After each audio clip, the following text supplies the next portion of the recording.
ही तरीका काम में लें।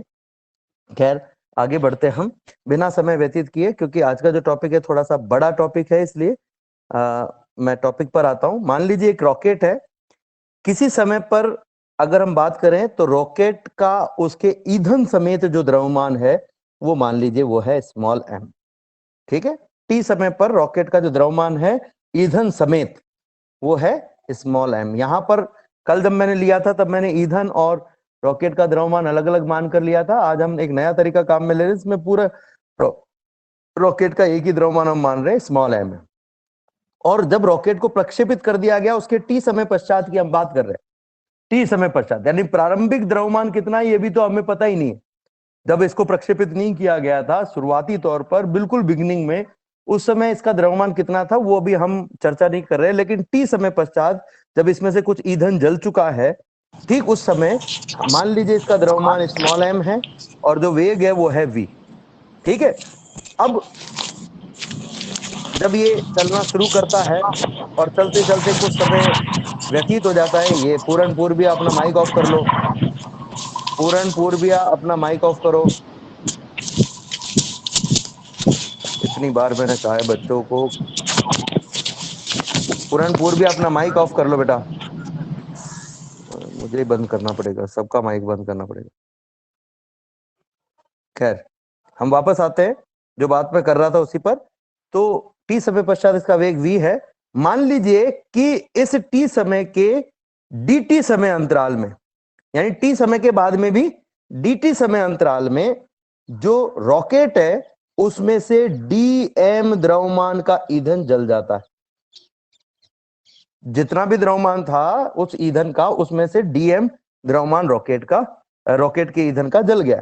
ठीक है, अब जैसे ही रॉकेट का द्रव्यमान का डीएम द्रव्यमान का ईंधन जलेगा तो डेफिनेटली इतना द्रव्यमान कम हो जाएगा रॉकेट का। तो रॉकेट का जो द्रव्यमान है वो है स्मॉल m, इसमें से डीएम द्रव्यमान का ईंधन जल गया है, तो अब रॉकेट का द्रव्यमान कितना आ जाएगा, m माइनस डीएम। जैसे ही रॉकेट का जो द्रव्यमान है वो कम हुआ, इसका मतलब रॉकेट के संवेग में परिवर्तन हुआ होगा। रॉकेट के संवेग में परिवर्तन होगा क्योंकि द्रव्यमान जो है वो कम हो गया, द्रव्यमान कम हो गया। द्रव्यमान कम होने का मतलब, अगर मैं संवेग की बात करूं तो संवेग बराबर होता है द्रव्यमान m इंटू वेग v। द्रव्यमान में कमी आई है इसका मतलब संवेग में भी कमी आई होगी। लेकिन जब रॉकेट को प्रक्षेपित कर दिया जाता है तो रॉकेट की जो गैसें हैं वो नीचे की ओर निकलती हैं और रॉकेट ऊपर की ओर गति करता है। इसका मतलब गैसों पर नीचे की ओर बल लग रहा है, रॉकेट पर ऊपर की ओर बल लग रहा है। ठीक है, ये जो दोनों बल है, ये गैसों पर जो बल लग रहा है वो गैसों के ईंधन पर लगने वाला बल है एक तरीके से, और रॉकेट पे जो बल लग रहा है तो रॉकेट और ईंधन दोनों को अगर हम एक निकाय मान रहे हैं जैसे कि हमने शुरू से मान के चला, तो ये जो बल लग रहा है गैस पर या रॉकेट पर, ये रॉकेट का आंतरिक बल कहलाएगा। इसका मतलब बाह्य बल यहां पर उपस्थित नहीं है। ठीक है, बाह्य बल यहां पर उपस्थित नहीं है, इसका मतलब क्या होना चाहिए, इसका मतलब जो संवेग है उसमें परिवर्तन नहीं होना चाहिए। अब मुझे ये बताओ कि अगर किसी पिंड का संवेग हम कह रहे हैं द्रव्यमान इंटू गुणा, द्रव्यमान इंटू वेग, ठीक है, संवेग p बराबर हमने कहा है m इंटू वी। अगर द्रव्यमान में कमी आ गई है तो ऐसा क्या किया जाए कि संवेग वापस से उतना का उतना ही आ जाए, बताओ मुझे, कोई सोच के बता सकता है। वेग में वृद्धि करके। वेरी गुड, इसने कहा वेग में वृद्धि करके। इसका मतलब यह हुआ कि अगर रॉकेट का संवेग नहीं बदल रहा है तो जैसे रॉकेट का द्रव्यमान कम हो रहा है वैसे वैसे रॉकेट का वेग भी बढ़ना चाहिए। तो dt समय अंतराल में रॉकेट का द्रव्यमान घट करके हो गया m से m minus DM. m minus DM क्यों हो गया, क्योंकि इसका डीएम द्रव्यमान का ईंधन जल गया है। और जो उसका वेग v था वो बढ़ करके हो गया है v dv। v dv की वेग तो बढ़ गया और जो द्रव्यमान है वो कम हो गया। अब आपको शायद ये समझ में आ गया होगा कि मैंने वेग की जगह v प्लस डीवी क्यों लिखा है। और अगर वेग घट जाता तो हम क्या कहते हैं, v माइनस डीवी। कितना बड़ा है कितना घटा है भी हम इस पर चर्चा नहीं कर रहे, हम तो सिर्फ ये मान रहे हैं कि भाई कुछ ना कुछ बढ़ गया है और कुछ ना कुछ द्रव्यमान तो कुछ ना कुछ कम हो गया है और उसके अकॉर्डिंग कुछ ना कुछ वेग बढ़ गया है। ठीक है, तो अब हमारे पास में देखो टक्कर से रॉकेट के नौदन से पहले की अगर हम बात करें स्मॉल टी समय की हम बात करें तो स्मॉल टी समय पर और टी प्लस dt समय, दो समय हो गए हमारे पास में। जैसे एक बार तो आपने मान लो रॉकेट का वेग निकाला 2:45 पर, ठीक है, तो ये तो हो गया हमारे लिए टी समय, ठीक है ना। और एक बार आपने निकाला इसका 3:45 पर, तो ये हो गया टी प्लस dt, ठीक है। यहां dt कितना है, 1 आवर के बराबर है, ठीक है ना। तो ये जो हम मान निकाल रहे हैं इसमें हमारे पास में दो मान आए, एक तो मान आया हमारे पास में t समय पर और दूसरा आया हमारे पास में t प्लस dt समय पर। t समय पर रॉकेट का जो द्रव्यमान था ईंधन समेत वो स्मॉल m था, लेकिन इस dt समय अंतराल में इस रॉकेट के दो हिस्से हो गए। दो हिस्से कौन कौन से हो गए, एक हिस्सा तो हो गया रॉकेट का ईंधन जो जल गया है, गैसों के रूप में पीछे निकल रहा है, जिसका द्रव्यमान कितना है, dm है। और दूसरा जो हिस्सा है वो हो गया है m माइनस dm, यानी कि रॉकेट जो ऊपर बढ़ रहा है। अरे ये समझ में आया कि नहीं आया कि भाई ये दो हिस्से कैसे हो गए, बोल के बताओ बच्चों। सर जैसे आप ही चूल्हा समझाना है एक मान बार। आ लीजिए, गया सर। एक बार वापस बताओ। एक एक सर, एक बार एक फिर बार से समझ लो, कोई बात नहीं, एक बार फिर से समझ लो। देखिए आपने रॉकेट को प्रक्षेपित कर दिया, किसी समय पर रॉकेट का द्रव्यमान ईंधन समेत था m और उसका वेग था v, ठीक है। मान लो ऐसा t समय पश्चात हुआ, अब t का मान कुछ भी हो सकता है, मुझसे कोई लेना देना नहीं। इस टीम के थोड़ी देर बाद में, मान लो 2 सेकंड बाद में, यानी t प्लस 2 सेकंड पर, अब ये 2 सेकंड है ना, ये हमारे लिए dt हो गया है, ठीक है। 2 सेकंड बाद में ऐसा होता है कि जो इसका रॉकेट का ईंधन समेत द्रव्यमान m है उसमें से कुछ ईंधन जल जाता है और वो गैस बन जाता है, ठीक है। ईंधन जल गया, कितना जला, मान लो dm द्रव्यमान का ईंधन जल गया। तो अब t प्लस 2 सेकंड बाद, यानी t के 2 सेकंड बाद में ये जो रॉकेट है इसके कितने हिस्से हो गए, दो हिस्से। एक हिस्सा तो वो गैस है जो ईंधन के जलने की वजह से बाहर निकल रही है, और दूसरा हिस्सा ये रॉकेट है जो ऊपर की ओर जा रहा है। अब ये जो गैस है ये कितने ईंधन के जलने की वजह से प्राप्त हुई है, तो हम कहेंगे भाई डीएम द्रव्यमान का ईंधन जलने की वजह से हुई है, ठीक है। तो बाकी बचे हुए रॉकेट का द्रव्यमान कितना होगा, एम m होगा, M minus DM. M minus DM। m minus dm। समझ में आ गई बात कि नहीं, है दो टुकड़े कैसे हो गए। तो पहले तो हमने माना कि एक टुकड़ा ईंधन और रॉकेट दोनों m द्रव्यमान का, और थोड़ी देर बाद में हमने क्या कहा, भाई रॉकेट अब चल रहा है तो चूंकि इसका ईंधन जलेगा जब भी तो चलेगा ये, तो इसके दो हिस्से हो जाएंगे, एक गैस के रूप में नीचे निकलेगा और एक रॉकेट के रूप में ऊपर जाएगा। जो गैस के रूप में नीचे निकलेगा वो तो है डीएम द्रव्यमान, और ये है, ये डीएम तो है जले हुए ईंधन का द्रव्यमान, और ये m माइनस डीएम है उस रॉकेट और बिना जले ईंधन का कुल द्रव्यमान, m माइनस डीएम, ठीक है। अब हम क्या करेंगे, हम रॉकेट का संवेग निकालेंगे दो समय पर। कौन कौन से दो समय पर, एक तो t समय पर और एक निकालेंगे t प्लस dt समय पर। ये dt को जैसे अभी अपन ने उदाहरण के रूप में 2 सेकंड माना था, ठीक है ना। तो t समय पर अगर मैं इसका संवेग निकालना चाहूं, ठीक है, तो मेरे को क्या चाहिए संवेग निकालने के लिए, मुझे संवेग निकालने के लिए चाहिए एक तो रॉकेट का द्रव्यमान, रॉकेट का संवेग। भाई अगर मुझे इसका संवेग निकालना है तो क्या करना पड़ेगा मुझे, एक तो मुझे रॉकेट का संवेग चाहिए और एक मुझे इसके ईंधन का संवेग चाहिए, दोनों का संवेग चाहिए। पर t समय पर हम ये मान रहे हैं कि जो बचा हुआ भाग है, ये जो बचा हुआ भाग है इसका जो द्रव्यमान है रॉकेट का वो है mr और इसका वेग है v, ठीक है। प्लस इसमें जो ईंधन है, इसके अंदर जो ईंधन है, टोटल जो ईंधन है उसका द्रव्यमान है mf और वेग है v। इन दोनों वेग तो बराबर ही है क्योंकि बिना बिना जला हुआ ईंधन की बात कर रहे हैं हम, जले हुए ईंधन की बात नहीं कर रहे हैं। अभी हम किसकी बात कर रहे हैं, बिना जले हुए ईंधन की। तो बिना जले हुए ईंधन तो रॉकेट के साथ साथ ऊपर जाएगा, तो जितना वेग रॉकेट का होगा उतना ही ईंधन का भी होगा। अब इन दोनों में से क्या कॉमन आ रहा है बच्चों, v कॉमन आ रहा है। क्या बचा आपके पास में, mr प्लस mf। तो mr प्लस mf का मतलब क्या हो गया, रॉकेट का कुल द्रव्यमान, और ये हमने कितना माना था, स्मॉल एम। तो M R plus M F की जगह आ जाएगा स्मॉल एम इंटू वी। आपको ये इतनी सारी चीजें लिखने की जरूरत नहीं है, मैंने आपको सिर्फ समझाने के लिए लिखा है कि एम इंटू वी हमारे पास में कहां से आया। तो अगर मैं कहूं कि रॉकेट का संवेग, प्रारंभिक संवेग या टी समय पर संवेग, इसको हम टी समय पर संवेग भी कह सकते हैं, इसको मैं कह देता हूं पी आई। तो ये कितना हो जाएगा, स्मॉल एम इंटू वी। अब आपको देखने में ये एक पद लग रहा है, लेकिन ये एक पद नहीं है, ये कितने पद हैं, दो पद। इसमें दो। रॉकेट का द्रव्यमान इंटू रॉकेट का वेग और ईंधन का द्रव्यमान इंटू ईंधन का वेग, दोनों ही सम्मिलित है। दोनों में से v को कॉमन लेकर के हमने एम आर प्लस एम को एम एफ को जोड़ करके रॉकेट का कुल द्रव्यमान लिख दिया। ठीक है, तो ये दिखने में एक पद है, लेकिन है कितने पद, वास्तव में दो पद। तो आपको हमेशा क्या करना पड़ेगा कि रॉकेट के जितने भी भाग हैं उन सब का द्रव्यमान, उन सब का आपको संवेग निकालना पड़ेगा। ठीक है, अब देखो जब रॉकेट ने चलना शुरू कर दिया, रॉकेट चल रहा है, टी समय के बाद में डी टी समय तक ये और चला, यानी टी प्लस डी टी समय पर। ये जो हमने निकाला ये तो टी समय पर हो गया, अब हम निकालेंगे टी प्लस डी टी समय पर, इसको हम कहेंगे पी एफ। ये हमको निकालना है तो हम क्या करेंगे, हमारे को दो संवेग निकालने पड़ेंगे। अब एक तो रॉकेट का संवेग, रॉकेट प्लस ईंधन, बिना जले हुए ईंधन का संवेग, और एक उस गैस का संवेग जो ईंधन के जलने से हमें प्राप्त हुई है, क्योंकि वो भी तो इसी का हिस्सा था। भाई निकाय का कुल संवेग संरक्षित रहता है, इसका मतलब आपको क्या करना पड़ेगा, निकाय का कुल संवेग निकालना पड़ेगा।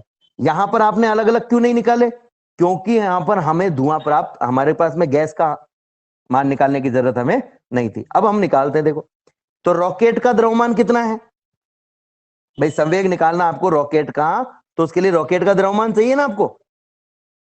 ये जो संवेग मैं निकालूंगा ये, या फिर हम इसको एक तरीके से देखें तो तीन भागों में भी बांट सकते हैं, दो की जगह तीन भागों में भी बांट सकते हैं। और वो तीन भाग कौन कौन से हैं, एक तो रॉकेट का द्रव्यमान, एक ईंधन का द्रव्यमान, और एक बिना जले हुए ईंधन का द्रव्यमान, और एक जले हुए ईंधन का द्रव्यमान। तो रॉकेट और बिना जले हुए ईंधन का द्रव्यमान और इन दोनों का वेग की अगर हम चर्चा करें तो जो फाइनल संवेग है, ध्यान से समझना मेरी बात को, क्योंकि ये बहुत इंपॉर्टेंट है। आप थोड़ी देर बाद में फिर कहोगे कि सर मेरे समझ में नहीं आया। तो देखो मैं फाइनल संवेग, फाइनल का मतलब ये नहीं है कि बस खत्म हो गया रॉकेट की गति, फाइनल का मतलब है टी प्लस डी टी समय पर संवेग निकाल रहा हूं। तो संवेग निकालने के लिए हम क्या कहेंगे, भाई रॉकेट का द्रव्यमान इनटू रॉकेट का वेग, ठीक है, प्लस बिना जले हुए ईंधन का द्रव्यमान इनटू ईंधन का वेग, प्लस जले हुए ईंधन का द्रव्यमान, जले हुए ईंधन का द्रव्यमान इनटू जले हुए ईंधन यानी गैस का वेग, इसको मैं वीजी कह रहा हूं। अभी ये आपको सिर्फ प्रतीकात्मक रूप से समझ रहा है, मैं इसको एक साथ लिखूंगा। आप यहां पर ध्यान से देखोगे तो मैंने रॉकेट का वेग भी वी आर लिखा है और बिना जले हुए ईंधन का वेग भी वी आर लिखा है। क्यों, क्योंकि जितनी तेज गति से रॉकेट चलेगा उतनी तेज गति से तो बिना जला हुआ ईंधन जलेगा, क्योंकि वो रॉकेट के अंदर ही तो है। तो इन दोनों में से क्या कॉमन आ रहा है, वी आर कॉमन आ रहा है।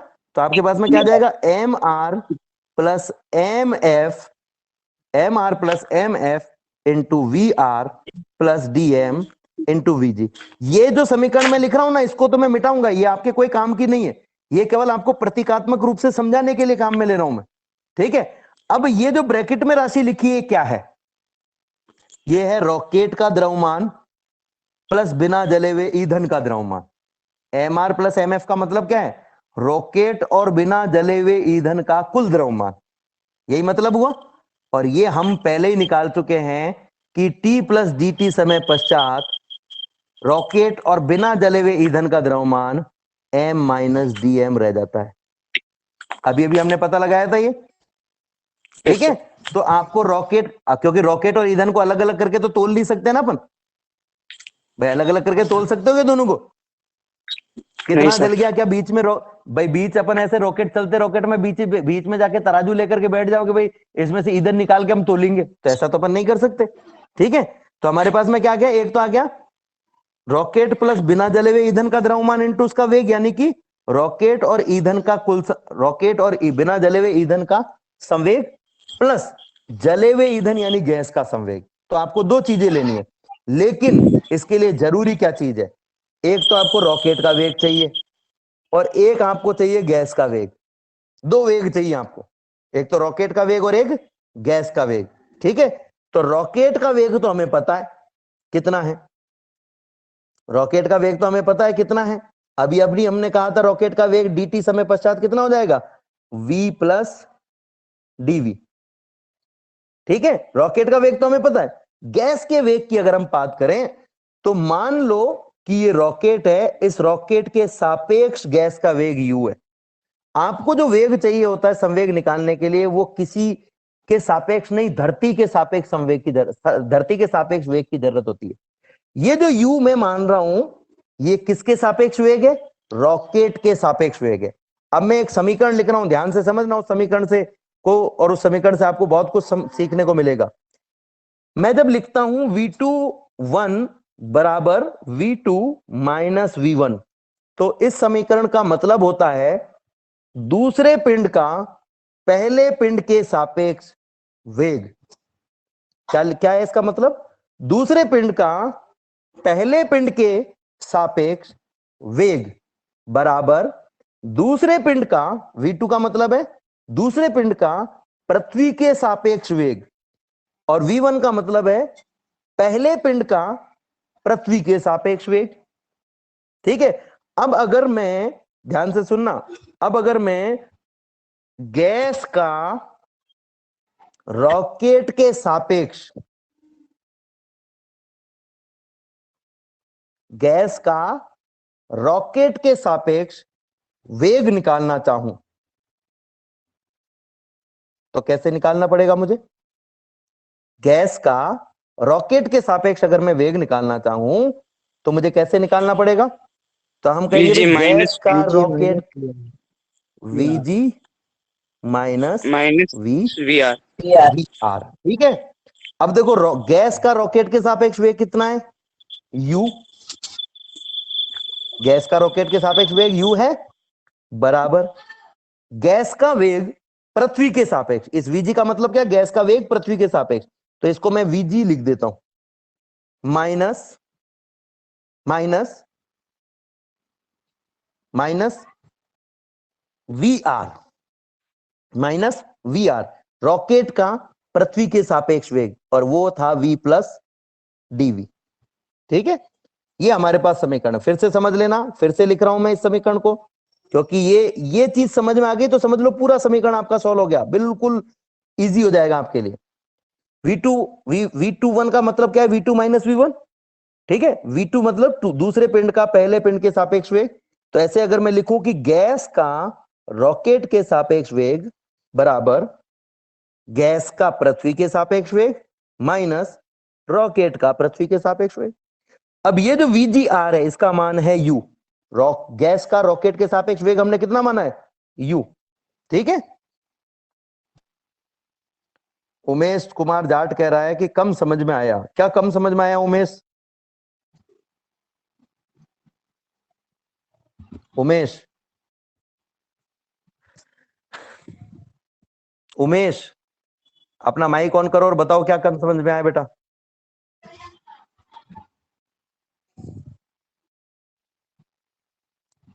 बोलो बोलो जल्दी बोलो। सर इसने लिख सर ये रखा है V21 से V21 से, तो यही तो समझा रहा हूं दोबारा मैं, यही तो मैं समझा रहा हूं दोबारा। ठीक है, यही तो मैं दोबारा समझा रहा हूं बेटा, फिर से समझ लो। देखो V21 का मतलब क्या है, ये आपको, उमेश को शायद इसलिए ये V21 इसलिए समझ में नहीं आया होगा क्योंकि उमेश आई सेक्शन का है, और जब हमने सेकंड चैप्टर में सापेक्षिक वेग वाला टॉपिक पढ़ा था तब इसने क्लास अटेंड नहीं की थी, उस समय तक आई और एच को मिक्स नहीं किया था। खैर कोई बात नहीं। देखो बेटा फिर से समझ लो, एक बार फिर से बता रहा हूं मैं कि अगर आपको किसी पिंड का दूसरे पिंड के सापेक्ष वेग निकालना है, ठीक है, तो हम कहेंगे दूसरे पिंड का पहले पिंड के सापेक्ष वेग बराबर होता है दूसरे पिंड का पृथ्वी के सापेक्ष वेग माइनस पहले पिंड का पृथ्वी के सापेक्ष वेग। पृथ्वी तो स्थिर होती है। दो गतिमान पिंडों का एक दूसरे के सापेक्ष जब वेग निकालना होता है तो ये उसका सूत्र होता है। तो ऐसे ही अगर मैं गैस का रॉकेट के सापेक्ष वेग निकालूं तो मुझे क्या लिखना पड़ेगा? गैस का पृथ्वी के सापेक्ष वेग माइनस रॉकेट का पृथ्वी के सापेक्ष वेग। क्लियर है ये बात? अब पृथ्वी के सापेक्ष वेग। यहां तक ठीक है? यहां तक कोई दिक्कत नहीं है? आगे बढ़े। अब देखो, हाँ सर। गैस का रॉकेट के सापेक्ष जो वेग है वो कितना है? वो हमने माना है u। ठीक है, ये हमने पहले ही मान लिया था भाई, गैस का रॉकेट के सापेक्ष वेग u है। ठीक है ना, बराबर vg। ये हमें निकालना है, गैस का पृथ्वी के सापेक्ष वेग हमें निकालना है। क्यों निकालना है तो वो भी मैं आगे अभी आपको बता दूंगा। ये निकालना है आपको, माइनस रॉकेट का पृथ्वी के सापेक्ष वेग, तो ये भी अभी हमने बताया था v प्लस dv है। ठीक है, यहां तक कोई दिक्कत है क्या? No sir. यहां तक कोई दिक्कत नहीं है? चले आगे इससे अपन। नहीं है सर। अब देखो, हाँ सर। अब देखो कि ये जो vg है, सॉरी, ये जो u है और ये जो v प्लस dv है, इसमें से ये जो v प्लस dv है, इसको अगर मैं इधर लेके चला जाऊं, इस तरफ लेके चला जाऊं, तो मेरे पास में क्या आ जाएगा? vg बराबर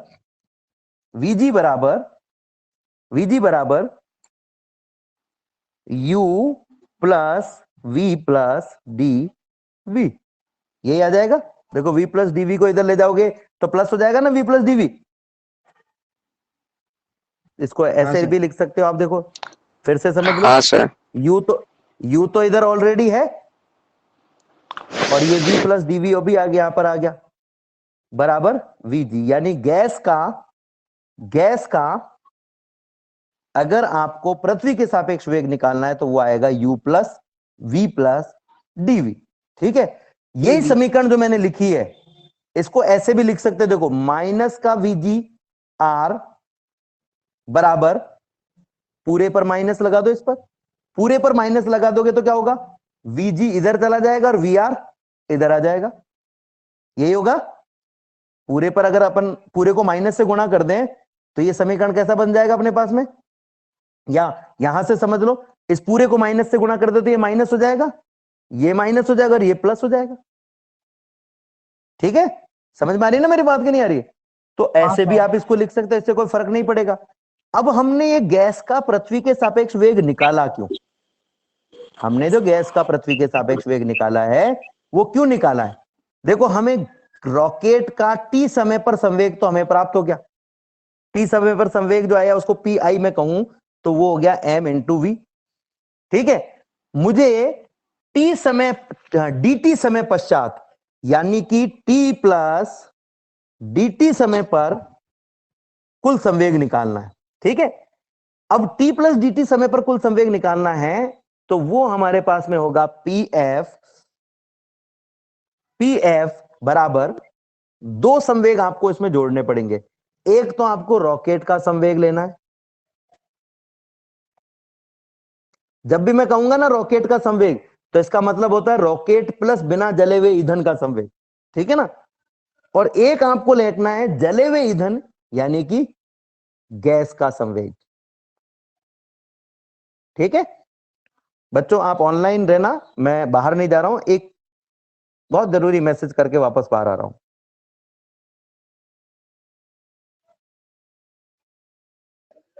ठीक है।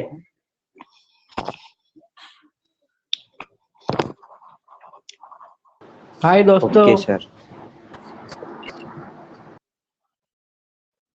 Hi friends. सर को पता चला तो मारेंगे। नहीं मारेंगे रे। हेलो दीपक पुरोहित। हाँ तो बच्चों देखो, हर बात पे मैं मारता नहीं हूं यार, ऐसे क्यों मुझे बदनाम करते हो तुम? पहले तो ये बताओ, है मैंने पीटा क्या तुमको कभी? मजाक कर रहा था सर तुमको इससे। डांटा जरूर होगा लेकिन आप तो पीटा बहुत नहीं है अच्छे। बेटा कभी। डांट तो सकता हूँ ना। आप तो अरे बहुत यार अच्छे ऐसे हो। ये तो तुम मक्खन लगा रहा तू मुझे, है? चलो कोई बात नहीं, वापस आ नहीं जाते लग हैं। रहा हूँ। ठीक है, चलो इधर ध्यान दो बेटा, कोई बात नहीं है ना, ये इंपॉर्टेंट टॉपिक है, इस पर ध्यान देते हैं अपन।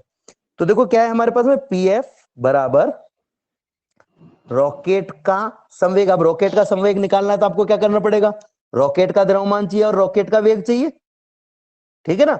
और जब गैस का संवेग निकालना है तो गैस का द्रव्यमान और गैस का वेग चाहिए, तो इसलिए हमने गैस का वेग निकाला। समझ में आई बात कि नहीं।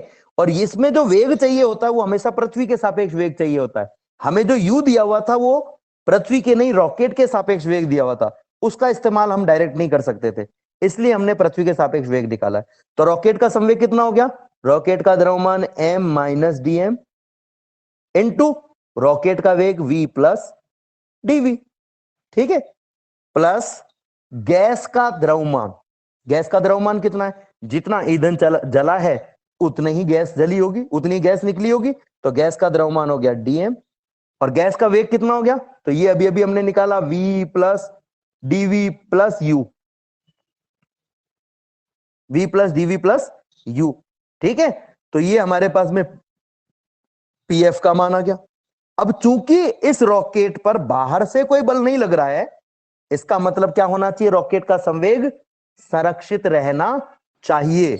यानी कि t समय पर जो रॉकेट का संवेग था और t प्लस dt समय पर जो रॉकेट का संवेग है वो दोनों बराबर होने चाहिए। यानी पी आई का मान पी एफ के बराबर होना चाहिए, पी आई का मान पी एफ के बराबर होना चाहिए।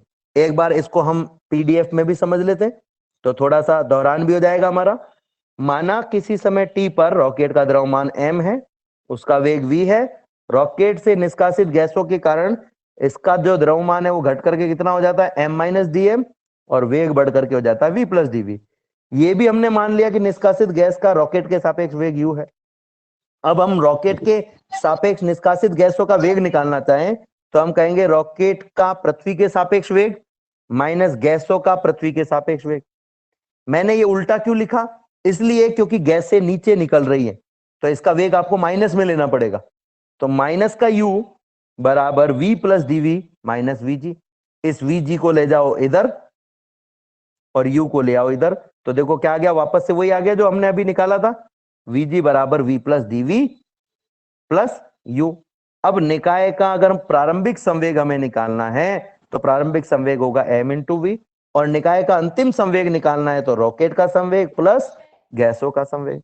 रॉकेट का संवेग बराबर रॉकेट का द्रव्यमान m minus D M into rocket का वेग v प्लस डीवी, और गैसों का संवेग बराबर डी एम गैस का द्रव्यमान इंटू गैस का वेग v plus DV plus U, ठीक है। अब इसको अपन आगे सॉल्व करेंगे। हम कहेंगे संवेग संरक्षण के नियम से, संवेग संरक्षण के नियम से क्या होना चाहिए, पी आई और पी एफ का मान बराबर होना चाहिए, ठीक है। प्रारंभिक और अंतिम संवेग बराबर होना चाहिए। तो पी आई का मान तो है एम वी और पी एफ का मान कितना है, M minus D M into V plus DV. एक पद तो ये है और दूसरा पद है इसमें plus D M into V plus DV plus U. अब हम क्या करेंगे, जो लेफ्ट साइड में जो हमें दिया हुआ है उस ब्रैकेट को खोल देते हैं, सॉरी राइट साइड में जो दिया हुआ है। तो लेफ्ट साइड में तो आपके पास में m into v as it is आ गया, ठीक है, बराबर राइट साइड में क्या आएगा, पहले इस m को v और dv दोनों से गुणा करो, तो देखो ये m v से गुणा हुआ तो mv हो गया और dv से गुणा हुआ तो हो गया m इंटू dv। अब ये माइनस का जो dm है इसको दोनों से गुणा करो तो ये हो जाएगा माइनस का v इंटू dm माइनस का dm इंटू डीवी, हो गया दोनों से गुणा। देखो माइनस के dm को v से गुणा कर दिया और dv दिया। अब ये जो dm है इसको v से dv से और u से तीनों से गुणा करो, तो देखो dm को v से गुणा करेंगे तो आएगा v इंटू dm, ठीक है। इस dm को dv से गुणा करेंगे तो आएगा dm इंटू dv, और इस dm को u से गुणा करेंगे तो आएगा प्लस u इंटू dm, ठीक है। अब जो कट रहा है उसको काट दो, तो देखो mv से mv कट गया, ठीक है, और ये देखो vdm से vdm कट गया, और देखो dm dv से dm dv कट गया। सिर्फ आपके पास में क्या बच गया, इस साइड में तो बच गया 0 लेफ्ट साइड में तो, और राइट साइड में आपके पास में बच गया है एक तो m dv और एक u dm। m dv ये भी प्लस का और यू डी एम ये भी प्लस का। ठीक है, ये दोनों बच गए हमारे पास में। एक बार फिर से समझ लेते हैं अपन इसको, धीरे धीरे चलेंगे बेटा, हम इस टॉपिक पर फास्ट नहीं चलेंगे क्योंकि ये थोड़ा सा बड़ा टॉपिक है और नए तरह का टॉपिक है, तो कठिन नहीं है। आप इसको एक बार दौरान करोगे तो एक बार में ही आपको समझ में आ जाएगा। देखो हम कहेंगे निकाय का प्रारंभिक संवेग बराबर निकाय का अंतिम संवेग। प्रारंभिक संवेग mv है, प्रारंभिक का मतलब टी समय पर संवेग, और अंतिम संवेग का मतलब यहाँ बिल्कुल लास्ट वाला नहीं है, टी प्लस डी टी समय पर संवेग। तो उसके लिए हमने मान रख दिए दोनों पी आई और पी एफ के। ठीक है, अब हम क्या कर रहे हैं, इस m को v और dv से गुणा करेंगे, तो m को v से गुणा किया तो mv, m को dv से गुणा किया तो mdv, फिर माइनस के dm को दोनों से गुणा करो, तो माइनस के dm को v से गुणा करोगे तो माइनस का vdm, और माइनस के dv dm को dv से गुणा करोगे तो माइनस का dm dv। फिर ये जो dm है इसको v से dv से और u से तीनों से गुणा करो तो vdm dm dv और udm आएगा अपने पास में। उमेश समझ में आ रहा है बेटा? उमेश? हाँ सर, हाँ सर। चलो ठीक है, तो देखो ये mv से mv कट गया, vdm से vdm कट गया, dm dv से dm dv कट गया। एक इधर तो बच गया आपके पास में 0, इधर बच गया mdv और udm। ये जो mdv अगर इसे मैं दूसरी तरफ ले जाऊं तो मेरे पास में आ जाएगा माइनस का mdm, सॉरी mdv, माइनस का mdv बराबर udm। ठीक है, हम कल वाली समीकरण पर पहुंच गए वापस से। इसको मैं कह रहा हूं समीकरण नंबर 1। ठीक है, ये जो dv है इसको यहीं रहने दो, और इस माइनस m को दूसरी तरफ ले जाओ तो आ जाएगा माइनस का u इंटू dm बटा m। इसको मैं कह रहा हूं समीकरण नंबर 2। समीकरण नंबर 1 को मैं काम में लूंगा बल निकालने के लिए, समीकरण नंबर 2 को मैं काम में लूंगा वेग निकालने के लिए।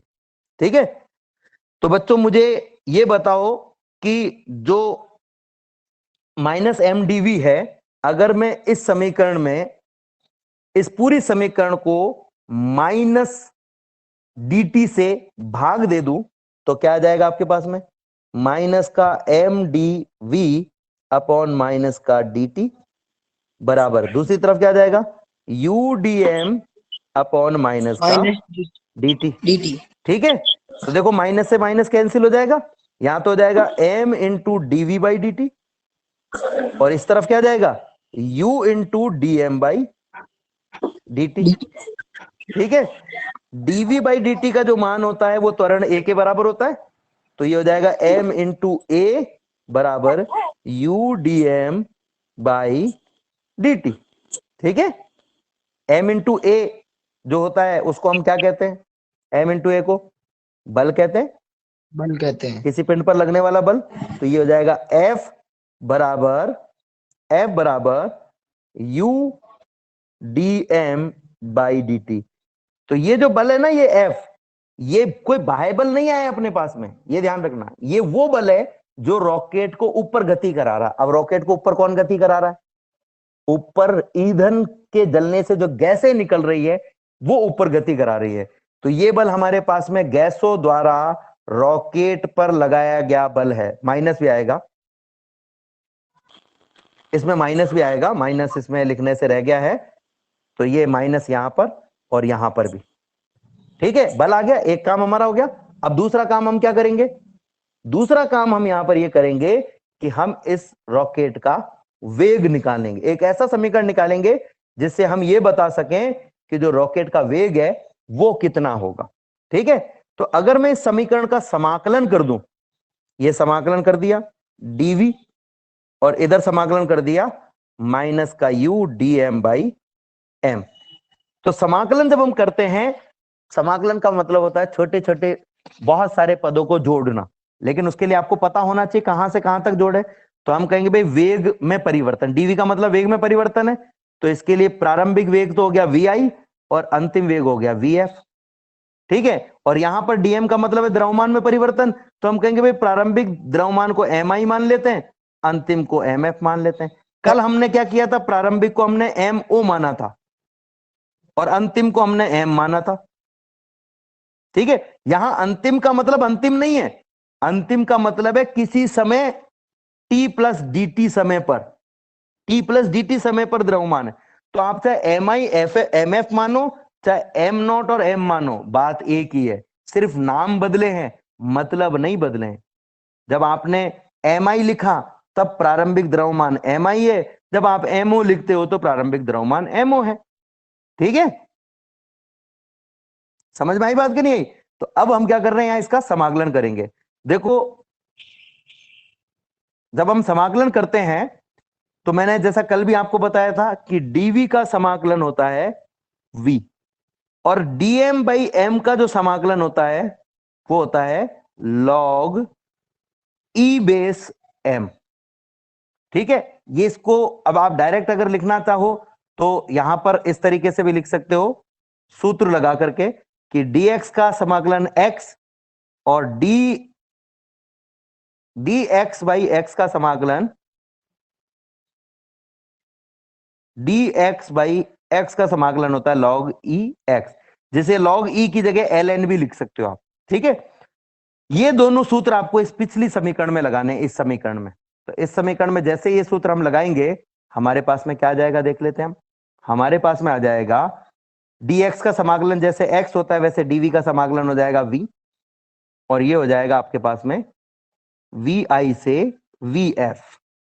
ठीक है, ये एक नई चीज है, अभी तक अपन ने इसके बारे में ज्यादा नहीं पढ़ा है। माइनस यू को बाहर ले लिया क्योंकि हम अल्प समय अंतराल के लिए मान रहे हैं गैसों का वेग कांस्टेंट है। ठीक है, और डीएम बाई एम का जो समाकलन है वो हो गया लॉग एम। ठीक है, कहां से कहां तक, एम आई से एम एफ तक। ये इस तरीके जैसे वी आई वी एफ लिखा वैसे एम आई एम एफ आपको लिखना है। ठीक है, ये जो समाकलन है इसमें हमने जो एम आई एम एफ और वी आई वी एफ लिखा है, इसका मतलब वेग में परिवर्तन यहां से यहां तक हो रहा है और द्रव्यमान में परिवर्तन यहां से यहां तक हो रहा है। अब इसको मैं एक बार यहां पर भी आपको डिस्क्राइब करूंगा, लेकिन उससे पहले हम सीमाएं रखेंगे। ये सीमाएं कहलाती है, वी आई वी एफ को हम कहते हैं सीमा, एम आई एम एफ को हम कहेंगे सीमा। ये कहलाएगी निम्न सीमा, वी एफ कहलाएगी उच्च सीमा। ऐसे इस तरफ एम आई कहलाएगा निम्न सीमा और एम एफ कहलाएगा उच्च सीमा। अब ये मान कैसे रखते हैं, तो आप ये देखो कि ये जो ब्रैकेट के अंदर आपके पास में वी आया है वो किसके सापेक्ष समाकलन, किसका समाकलन करने से नहीं, किसके सापेक्ष समाकलन करने से आया है, किसके सापेक्ष करने से आया है। तो ये कैसे पता चलेगा, तो जो डी के साथ में लिखा होता है उसके सापेक्ष। तो डी के साथ में वी लिखा हुआ था लेफ्ट में, यानी ये वी के सापेक्ष समाकलन करने से आया है। तो आपको क्या करना है, इस ब्रैकेट में वी को हटा करके एक बार उच्च सीमा लिखनी है और एक बार निम्न सीमा लिखनी है। तो हमने यहां वी को हटा के लिख दिया एक बार वी एफ और एक बार लिख दिया वी आई, और दोनों के बीच में माइनस का चिन्ह लगा दिया। अब मान लो कि ब्रैकेट में आपके पास में आया होता वी स्क्वायर, सपोज डीवी के सापेक्ष समाकलन करने पर वी स्क्वायर आया होता, तो आप जब निम्न सीमा और उच्च सीमा लिखते तो केवल वी को हटाना है, इस स्क्वायर को नहीं, केवल वी को। तो वी को हटाएंगे तो हमारी जगह वी की जगह आ जाएगा वी एफ, स्क्वायर अपनी जगह, माइनस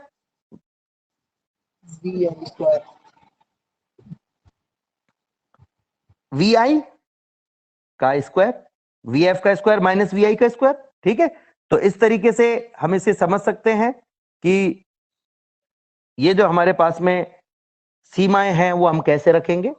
अब ऐसे दूसरी तरफ सीमाएं रख देते हैं, बराबर माइनस का u। ठीक है, log m में एक बार, क्योंकि हमने यहां पर जो समाकलन किया था उसमें dm था, यानी m के सापेक्ष किया है, तो m की जगह एक बार तो रखेंगे mf। ठीक है, फिर माइनस का चिन्ह, फिर log e बेस, एक बार निम्न सीमा mi और बीच में माइनस का चिन्ह आ गया। ठीक है, देखो हमने जब लिमिट रखी है, ये mi और mf को लिमिट कहते हैं, तब हमने log को नहीं हटाया, केवल हमने किसको हटाया, m को हटाया, जिसके सापेक्ष समाकलन किया। ठीक है, अब अगर इस माइनस को मैं, ये जो माइनस है u के बाहर, इसको अंदर ले जाऊं तो आपके पास में क्या आ जाएगा, vf माइनस वी आई बराबर u तो बाहर, और जैसे अंदर ले जाएंगे तो जो माइनस का है वो प्लस हो जाएगा और जो प्लस का है वो माइनस। तो आपके पास में क्या आ जाएगा, log e बेस mi जो माइनस का था वो प्लस का हो गया, माइनस जो log e बेस mf ये प्लस का था, ये हो जाएगा log e base mf minus का। ठीक है, अब एक सूत्र होता है, वो सूत्र हम यहां काम में लेंगे। फिर से समझ लो, यहां पर समाकलन हमने कर दिया, समाकलन के बाद में जिसके सापेक्ष समाकलन करते हैं उसकी जगह पर एक बार उच्च सीमा और एक बार निम्न सीमा रख करके बीच में माइनस का चिन्ह लगाते हैं। ऐसे हमने इधर log m में m की जगह, क्योंकि m के सापेक्ष किया था, एक बार उच्च सीमा रखी, एक बार निम्न सीमा रखी, बीच में माइनस का चिन्ह लगा दिया। अब एक सूत्र होता है बच्चों log का, जो मैं पहले आपको पढ़ा चुका हूं, ठीक है, किसी को याद नहीं है, लेट जुड़ा है तो कोई बात नहीं, log a minus log b बराबर log a बटा b, या इसकी जगह लिख सकते हो log x minus log y बराबर log x बटा y। एक ही बात है, ठीक है, एक ही बात है, केवल नाम बदल गए लेकिन चीज वही है। तो इस सूत्र की अगर आप इस ब्रैकेट से तुलना करोगे तो आपको दिखाई देगा यहां पर कि a और b की जगह m i और m f है। तो आपके पास में क्या आ जाएगा? आपके पास में आ जाएगा vf माइनस वी आई बराबर u log, अब देखो a की जगह तो है एम आई और b की जगह एम एफ है, तो क्या आ जाएगा? log e base M I बटा एम एफ। इस वी आई को दूसरी तरफ ले जाओ तो हो जाएगा वी एफ बराबर V I plus U log M I upon M F. ठीक है, अब अगर आपसे कोई पूछे, ध्यान से समझना, इस इक्वेशन का मतलब मैं बहुत इंपॉर्टेंट चीज बताऊंगा यहां पर। इस इक्वेशन को मैं थोड़ा सा वापस से लिख रहा हूं, बहुत इंपॉर्टेंट चीज बताने वाला हूं। वी एफ बराबर V I plus you log E base M I upon M F.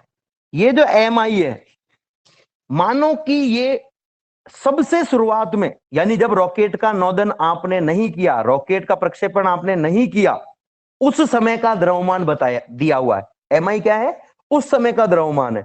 तो आपको वी आई की जगह उस समय का वेग लेना पड़ेगा। अगर एम आई की जगह सबसे पहला, जब तक रॉकेट का नोदन नहीं किया हुआ है, उस समय का द्रव्यमान लिया है, तो वी आई की जगह उस समय का वेग लेना पड़ेगा। और अगर एम आई का मतलब आपने टी समय पश्चात रॉकेट का द्रव्यमान लिया है, तो वी आई का मतलब टी समय पश्चात रॉकेट का वेग लेना पड़ेगा। यानी ये एम आई जिस समय का द्रव्यमान होगा, वी आई उस समय का वेग होगा। और ऐसे ही एम एफ जिस समय का द्रव्यमान होगा, जिस समय पर रॉकेट का द्रव्यमान होगा, वी एफ उस समय पर रॉकेट का वेग आएगा। ठीक है, तो इस तरीके से हम ये इक्वेशन ज्ञात कर सकते हैं। अगर मैं बिल्कुल शुरुआत से लेकर के और टी समय पश्चात तक की गणना करूं, तो मैं कहूंगा कि समीकरण हमारे पास में था वी एफ बराबर V I into log M I upon M F. ठीक है, ई बेस। मान लो कि सबसे शुरुआत में, यानी जीरो समय पर जो वेग था, हमें पता है जीरो समय पर वेग भी जीरो ही तो होता है, सबसे प्रारंभिक, और उस समय द्रव्यमान था एम जीरो। तो इस ये किसके बराबर है? एम आई के बराबर। तो एम आई की जगह एम आई की जगह एम जीरो आ गया। और टी समय पश्चात जो वेग है वी एफ, वो हो गया है वी, और एम एफ हो गया है एम। तो आपके पास समीकरण क्या आ जाएगा? वी एफ की जगह रख दिया वी, वी आई की जगह रख दिया जीरो, ये बीच में प्लस लगाना भूल गया था मैं, प्लस यहां पर लगेगा और यू भी लगेगा, plus you log v i की जगह जीरो, फिर plus you log E base M i की जगह एम ओ अपॉन एम। ठीक है, ये हमारे पास में आ गया। अब देखो यहां पर हम रख रहे हैं, हमारे पास में क्या रह जाएगा लास्ट में? v बराबर u log E base M O upon M. यही समीकरण हमने कल प्राप्त किया था, लेकिन यह समीकरण केवल एक निश्चित समय के लिए आ रहा था, और ये जो समीकरण हमने अभी निकाला है वो हर समय के लिए काम में लिया जा सकता है। एक बार इसको फिर से एक बार अपन थोड़ा सा दोहरा लेते हैं, तो थोड़ा ज्यादा आसान हो जाएगा। एक बार हमारे जहां पर कहीं पर दिक्कत आ रही होगी समझने में, वो समझ, यहां तक तो मैंने आपको बता ही दिया था। M D V V D M समीकरण संख्या अगर मैं एक काम में लूं और पूरी समीकरण को माइनस से गुणा कर दूं, तो हो जाएगा एम डी वी बराबर यू डी एम। ठीक है, एम डी वी बराबर यू डी एम हो जाएगा आपके पास में। अब देखो एम डी वी बराबर यू डी एम में मैंने दोनों तरफ डी टी का भाग दे दिया, तो M D V by D T बराबर यू माइनस का U D M by D T, D V by D T बराबर होता है ए, तो आपके पास में हो जाएगा एम ए बराबर U D M by D T, और एम ए बराबर होता है एफ। तो ये एफ को हम क्या कहेंगे, रॉकेट पर लगने वाला बल। बाह्य बल नहीं है, गैस के द्वारा लगाया गया बल है, इसको प्रणोद कहते हैं। माइनस का you DM by D T, ये तो बल निकाल लिया हमने। अब अगर वेग निकालना हो तो समीकरण संख्या 1, ये वाली समीकरण, ये वाली समीकरण, इस समीकरण का समाकलन कर दो। सॉरी, समीकरण संख्या 2, ये वाली समीकरण, डीवी बराबर minus U DM by M का समाकलन कर दो। कर दिया। देखो डीवी का समाकलन किया हमने वी आई से वी एफ तक, और माइनस का यू डीएम बाई एम का एम आई से एम एफ तक। डीवी का समाकलन होता है वी, और डीएम बाई एम का समाकलन होता है लॉग एम। तो ये हमारे पास में आ गया। पहले तो माइनस यू को बाहर निकाल लिया हमने क्योंकि ये कांस्टेंट है, फिर डीएम बाई एम का समाकलन कर दिया यू डीएम। वी के लिए आपको सीमाएं रखनी है, एक बार वी आई, निम्न सीमा वी आई और उच्च सीमा वी एफ है, तो पहले उच्च सीमा रखो फिर निम्न सीमा, माइनस का यू लॉग एम। अब लॉग एम पर भी हम सीमाएं रखेंगे, तो एक बार उच्च सीमा लॉग एम एफ हो जाएगा और दूसरा हो जाएगा निम्न सीमा रखने पर लॉग एम आई। तो आपके पास में ब्रैकेट में आ जाएगा माइनस का यू, सॉरी माइनस का यू ब्रैकेट में log m f minus m i. देख लो आपने एक बार क्या किया, हमने लॉग एम एफ में एम की जगह एम एफ रख दिया और एक बार एम आई रख दिया। ठीक है। अब अगर मैं इस माइनस को अंदर मल्टीप्लाई कर दूं तो जो लॉग एम आई है माइनस का वो तो प्लस में हो जाएगा, और जो लॉग एम एफ प्लस का है वो माइनस में हो जाएगा। तो आ जाएगा we f minus v i बराबर u log E base M i minus log m F. ठीक है। एक सूत्र होता है log E base a minus log E base b बराबर लॉग ए अपॉन बी। ये सूत्र अगर हम यहां लगा दें तो v f minus v i बराबर यू लॉग एम आई अपॉन एम एफ आ जाएगा। ठीक है। इसमें से वी आई को दूसरी तरफ ले जाओ चाहे नहीं ले जाओ, उससे कोई फर्क नहीं पड़ता। लेकिन इन सब की परिस्थितियों में हमने एक बात भूल गए कि जब रॉकेट ऊपर जा रहा था तो इस पर एक बल नीचे की ओर लग रहा था जिसको नीचे खींचने का प्रयास कर रहा था। रॉकेट जब ऊपर जा रहा था तो इस पर एक बल और नीचे लग रहा था, वो था गुरुत्वाकर्षण बल। ठीक है। अब सोचो, एक मिनट के लिए सोचना, ये एक डब्बा है, इसको कोई व्यक्ति, जब हम गुरुत्व बल की कल्पना नहीं कर रहे हैं, हम ये मान रहे गुरुत्व बल नहीं लग रहा है, तब इस डब्बे को ऊपर उठाने के लिए 4 न्यूटन बल लगाना पड़ रहा है। ठीक है, मान लो। और अगर डब्बे पर नीचे की तरफ 2 न्यूटन बल और लगने लग जावे तो अब डब्बे को उठाने के लिए टोटल कितना बल लगाना पड़ेगा बच्चों? 6 लगाना पड़ेगा। यानी कि इतना बल आपको और लगाना पड़ेगा, जितना बल नीचे लग रहा है उतना ही बल आपको ऊपर की ओर और लगाना पड़ेगा। ठीक है। 4 न्यूटन प्लस 2 न्यूटन हो जाएगा। ठीक है। अब देखो, अभी हमने थोड़ी देर पहले पढ़ा था कि जो रॉकेट है उसको ऊपर उठाने के लिए F बराबर माइनस का U D M by D T बल लगाना पड़ता है। लेकिन उस समय हमने गुरुत्वीय बल की कहीं बात नहीं की थी।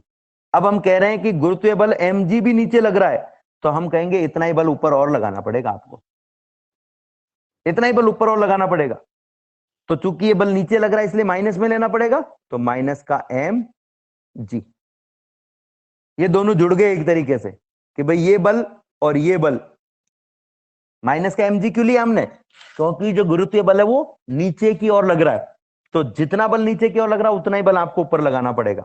तो ये जो बल है ये इसमें ये वाला बल एम जी जुड़ जाएगा। तो नया बल F बराबर हमारे पास में आ जाएगा माइनस का U D M by D T minus का एम जी। आप इस पूरे समीकरण में F की जगह पर रख दीजिए m इंटू ए। F की जगह पर आ गया m इंटू ए बराबर माइनस का U D M by D T minus का m इंटू जी। देखो ये जो माइनस का U D M by D T है और माइनस का एम जी है, ये दो अलग अलग बल है। एक बल जो गैस के रॉकेट के खुद के ईंधन के जलने की वजह से जो गैस बाहर निकल रही थी उसकी वजह से गैस पर जितना बल लग रहा था, गैस पर जितना बल लग रहा था ठीक उतना ही बल ईंधन पर, उतना ही बल रॉकेट पर भी लग रहा था। तो ये एक्चुअल में जो बल है ना, ये गैस का बल है। गैस पर जितना बल नीचे लग रहा है उतना ही बल आपको ऊपर रॉकेट पर भी लगेगा। इसलिए हमने कहा भाई गैस का बल बराबर रॉकेट का बल। अब चूंकि इस गैस पर लगने वाले बल के साथ साथ mg बल इस पर रॉकेट पर नीचे की ओर भी लग रहा है, यानी अब टोटल जो बल हो गया है वो इसको ऊपर उठाने के लिए हमें कितना लगाना पड़ेगा, तो इसमें mg बल को आपको जोड़ना पड़ेगा। चूंकि ये नीचे की ओर लग रहा है इसलिए हमने इसको माइनस लिया है, तो ये एक्चुअल में तो है माइनस का u dm by dt plus minus का mg। ठीक है, तो इतना बल इस पर नीचे लग रहा है, इतना ही बल आपको ऊपर की तरफ लगाना पड़ेगा। इतना बल इस पर नीचे की तरफ लग रहा है, इतना ही बल आपको इस पर ऊपर की तरफ लगाना पड़ेगा। ठीक है, तो F की जगह हमने रख दिया m a। इस m को नीचे ले जाओ तो आपके पास में क्या आ जाएगा, a बराबर माइनस का u upon m dm by dt। ठीक है, माइनस का m इंटू जी अपॉन m। ये m दोनों के नीचे आएगा, m से m कट गया, आपके पास में क्या आ गया, a बराबर माइनस का u बटा m dm by dt minus का g। अब a बराबर क्या होता है, a बराबर होता है dv बाई dt बराबर माइनस का u बटा m dm by dt minus का g। बिल्कुल जैसे पहले चल रहा था वैसे ही समीकरण आएगा हमारे पास में, बस एक लाइन नई जुड़ गई है, ये समझ लो। अब ये जो dt है, यहां से dt, इस dt को इस तरफ ले जाओ, इस तरफ ले जाओ तो इधर तो रह जाएगा ओनली dv। जैसे इसको इस तरफ ले जाओ तो ये dt दोनों से गुणा होगा, तो आपके पास में आ जाएगा माइनस का u बटा m dm by dt into dt minus g into dt। ठीक है ना। और अगर ऐसे समझ में नहीं आना है आपके, तो हम इसको एक तरीके से और काम में ले सकते हैं कि भाई ये जो dt है वो इधर आकर के दोनों से गुणा हो गया, ब्रैकेट के बाहर आ गया। अब इस dt को अंदर ले जाओगे तो ये दोनों से गुणा होगा। ठीक है, ये dt। बताओ बच्चों, यहां तक समझ में आया कि नहीं आया? हाँ सर। आया सर। ठीक है, अब देखो ये dt से dt हो गया कैंसिल दिखाना नहीं है लेकिन आपको मान लेना कैंसिल हो गया, तो क्या बचेगा आपके पास में, dv बराबर माइनस का u dm by m minus का g इंटू dt। ठीक है, माइनस का g इंटू dt। अब अगर मैं यहां पर इसका समाकलन कर दूं तो समाकलन क्या, देखो dv का समाकलन, वेग में परिवर्तन कहां तक हो रहा है, vi से vf तक। इधर माइनस का u dm बाई m का समाकलन कहां से कहां तक, द्रव्यमान में mi से mf तक परिवर्तन, माइनस का g dt, इसका भी समाकलन करना पड़ेगा कहां से कहां तक, तो समय में परिवर्तन 0 से t तक। प्रारंभिक समय को 0 और बाद के समय को हमने t ले लिया। ठीक है, अब इसमें से जो कांस्टेंट है उसको बाहर निकाल लो, तो आप देखोगे, अगर इसको ध्यान से देखोगे तो इस वाली लाइन को अगर आप भूल जाओ, इस वाली लाइन को, तो बाकी वो का वही है जो अभी हमने थोड़ी देर पहले लिया था, बिल्कुल सेम है। यानी कि ये जो पद है लेफ्ट में और राइट में, ये वाला जो पद है u dm बाई m वाला, इसका समाकलन तो पहले के पहले जैसा ही करना है, बस एक नया पद आपको जोड़ देना है। तो अगर आपने वो पहला वाला भाग कर लिया, मैंने इसीलिए कल कहा था कि अगर आप ये भाग कर लोगे तो अगला भाग आपको समझने में बड़ी आसानी रहेगी। तो देखो dv का समाकलन करेंगे, dv का समाकलन करने से पहले मैं इसको एज इट इज ही लिख देता हूं, dv एक साथ ही करेंगे अब की बार समाकलन, vi vf बराबर, यहां से माइनस u कॉमन ले लिया, इंटीग्रेशन dm बाई m, कहां से कहां तक, mi से mf। ठीक है, माइनस यहां से g कॉमन ले लिया, इंटीग्रेशन dt, कहां से कहां तक, 0 से t तक। ठीक है बच्चों, अब हम क्या कर रहे हैं, यहां पर इंटीग्रेशन कर रहे हैं यानी समाकलन कर रहे हैं। तो देखो समाकलन करेंगे तो dv का समाकलन तो अभी हमने देखा था कितना होता है, बताओ बच्चों जल्दी से। v कोष्टक में vf v देखो ये vf vi तो ये तो बाद की बात है, केवल dv का समाकलन ओनली v होता है। ये कोष्टक के बाहर जो है ना, वो तो हम तब लिखेंगे जब हमें लिमिट दी हुई है, हमें लिमिट दी हुई है vi से vf। अगर यहाँ लिमिट में कुछ और दिया हो तो कुछ और लिख देंगे, ठीक है, बराबर इधर हो गया माइनस का u, dm बाई m का समाकलन log m, M log e base m, कहां से कहां तक, mi से mf MF तक, और माइनस का g, जैसे dv का समाकलन v आया वैसे dt का समाकलन क्या आएगा, t, T कहां से कहां तक, 0 से t तक। 0 अब से हम T सीमाएं रखें, ठीक है, अब हम सीमाएं रखेंगे, सीमाएं रख देते हैं हम। तो सीमाएं रखने के लिए सबसे पहले हम कर रहे हैं v की सीमाएं रख रहे हैं। तो ये जो v हमारे पास में आया है वो v के सापेक्ष समाकलन करने से आया है, यानी आपको v को हटाकर जिसके सापेक्ष समाकलन कर रहे हो वो पता लगाना है तो पीछे जाना पड़ेगा। जैसे इस लाइन में देखो ये पता चल रहा है कि यहाँ d के आगे v लिखा, हमने v के सापेक्ष समाकलन किया है, इस पद में हमने m के सापेक्ष किया है, इस पद में हमने t के सापेक्ष किया है, ठीक है। तो पहले पद में हमने v के सापेक्ष समाकलन किया है, यानी v को हटाना है और v की जगह vf और vi लिखना है। तो v को हटाया, एक बार लिख दिया vf, एक बार लिख दिया vi, ठीक है, बीच में माइनस का चिन्ह आ गया, बराबर माइनस का u। अब ये जो log m है ये m के सापेक्ष समाकलन से आया है, तो यहां पर हम क्या करेंगे, इस log m में से हम हटाएंगे ओनली m को, log को नहीं हटाएंगे, m को हटाया, m की जगह लिख दिया mf minus log e base mi, ये ब्रैकेट बंद, माइनस का g, ठीक है। अब ये t किसके सापेक्ष समाकलन करने से आया है, t के सापेक्ष, तो इस t को हम हटाएंगे, एक बार रखेंगे t और एक बार रखेंगे 0, ये माइनस 0, ठीक है। अब हम इसको अच्छे से वापस से लिख लेते हैं, पक्षांतरण करना है तो पक्षांतरण कर लेते हैं, पक्षांतरण नहीं हो रहा है तो छोड़ देंगे। तो देखो vf माइनस vi ये तो एज इट इज रह गया अपने पास में, बराबर ये जो माइनस है इस माइनस को अंदर मल्टीप्लाई कर दो जैसे पहले किया था। तो u माइनस को अंदर मल्टीप्लाई करने से जो log mi है जो कि हमारे पास माइनस में वो प्लस का हो जाएगा, प्लस का log e बेस mi, और जो log mf प्लस का था वो माइनस का हो जाएगा, माइनस का log e बेस mf, ठीक है, mf minus g t minus 0, bracket में क्या बचा है, t माइनस 0, t माइनस 0 बराबर t होता है, तो ये हो गया T। gt, ठीक है। तो अब इसको और सॉल्व कर लेते हैं, आगे जो सॉल्व हो रहा है वही पहले वाली तरीका काम में लेंगे हम, log a minus log b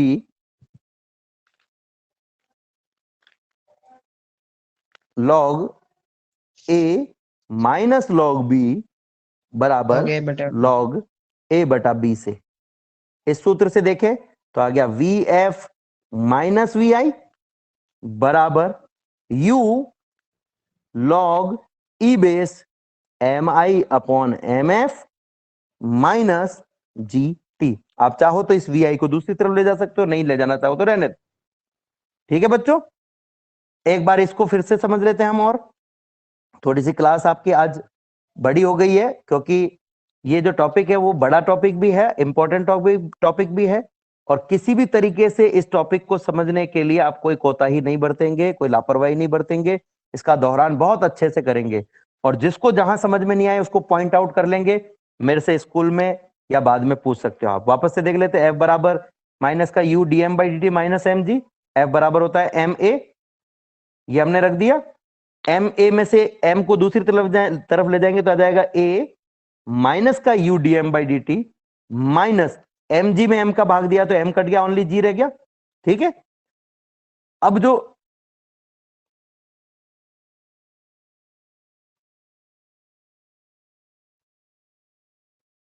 एक पेज इसमें लगने से रह गया है बच्चों, तो इसके आगे वाला प्रोसेस मैंने अभी बता ही दिया आपको कैसे करना है। एक पेज इसमें अटैच होने से रह गया है, इसलिए इसको मैं यहीं पे आगे छोड़ रहा हूं। तो इस तरीके से आप इसको बिल्कुल इसके आगे वाला जो पोर्शन है ना वो जैसे हमने ये सॉल्व किया है बिल्कुल वैसे के वैसे सॉल्व करना है। बस एक पद क्या होगा इस पूरे वाले पद में, जैसे यहां पर आप देखो ये डी इसमें एक पद बढ़ गया, माइनस